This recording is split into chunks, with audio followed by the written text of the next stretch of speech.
Hello बच्चों, अस्सलाम वालेकुम। देखो, आज मैं आपको क्लास 12 का ये वेरी मोस्ट इम्पोर्टेंट क्वेश्चन है 2024 उत्तराखंड बोर्ड एग्जाम में फिजिक्स के पेपर में ये सवाल आता ही आता है। ये बिल्कुल 100% क्वेश्चन आएगा। क्या है? स्थिर विद्युतिकी के गाउस के प्रमेय को लिखो और उसका निगमन कीजिए।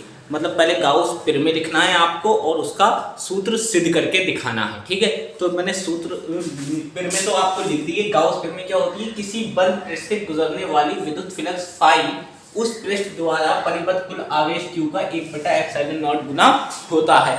इतनी बात लिखने पे आपको 1 नंबर मिल जाएगा। ठीक, उसके बाद आपको ये चित्र बनाना है। बिल्कुल सेम ऐसे ही आपको एक चित्र बना देना है। ठीक, ऐसा चित्र बना के फिर इसका व्यंजक करना है। देखो, 1 नंबर आपको ये लिखने का मिलेगा, प्रमेय लिखने का, और 1 नंबर चित्र बनाने का, और 1 नंबर सॉल्यूशन का। तो ये क्वेश्चन हो गया 3 नंबर का। और हो सकता है सॉल्यूशन के आपको 2 नंबर मिल जाए तो 4 नंबर का। 3 नंबर का तो ये 100% कन्फर्म है कि आएगा ही आएगा, और 2 मिनट भी नहीं लगेंगे। बुक में आप देखोगे उसमें बहुत सी थ्योरी लिखी है, तो थ्योरी लिखने की इतनी ज़्यादा आपको ज़रूरत नहीं है। बस मगर ये ज़रूर लिखना पड़ेगा, आपको ध्यान रखना गाउस प्रमेय कि किसी बल्ब पृष्ठ से गुजरने वाली विद्युत फ्लक्स फाई उस पृष्ठ द्वारा परिबद्ध कुल आवेश Q का 1/ε0 गुना होता है। तो अब देखो, यहाँ से हेडिंग आप डालोगे व्यंजक। इस चीज को समझ लेना। हेडिंग क्या डालेंगे आप? व्यंजक। ठीक, फिर एक लिखोगे डी फाई ई बराबर इंटीग्रेशन, लगाओ या मत लगाओ पहले। डी फाई ई बराबर होता है vector E dot D A.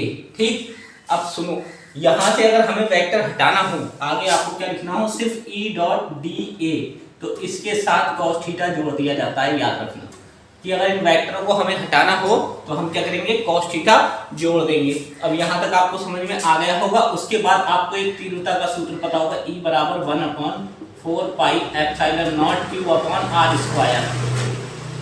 ये आपको लिखना पड़ेगा तीव्रता का सूत्र। ठीक, तीव्रता का सूत्र क्या होता है? यहाँ लिख दे रहा हूं मैं, तीव्रता, इलेक्ट्रिसिटी जिसको हम बोलते हैं। ठीक, तीव्रता, तो तीव्रता का सूत्र E बराबर 1/4πε0 Q/r²। तो अब आपको कुछ नहीं करना है, डी फाई लिखना है। डी फाई E बराबर इस लास्ट वाले को उठाना है। तो इसमें कौन दिख रहा है? E। तो E का मान ये लगा देना है आपको। ये वाला पार्ट जो है उठा के इस E के प्लेस पे लिखना है। क्या लिखेंगे? 1/4πε0 Q/r²। ठीक, और डॉट उसके आगे कौन आ रहा है? डी ए, और ये हो जाएगा आपका कॉस थीटा। ठीक, यहां तक बात समझ में आ गई। अब देखो, Q कम Q/4πε0, ठीक, dot D A cos theta r²। इसको थोड़ा चेंज करके अलग कर देना।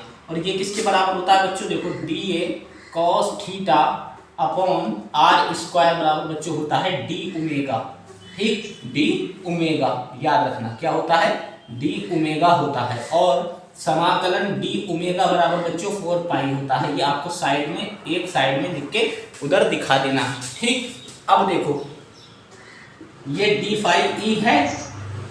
यहाँ आप समाकलन का साइन लगा सकते हो। यहाँ ये लिख भी सकते हो कि दोनों पक्षों में समाकलन करने पर जब वैल्यू लगा दो तो।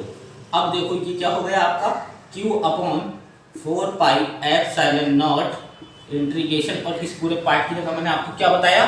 डी ओमेगा रख दो, डी ओमेगा। और डी फाई ई देखो, अब सुनो, मैथ वाले बच्चों को तो पता होगा, जैसे डी टी होगा तो उसका समाकलन क्या होगा? टी हो जाएगा।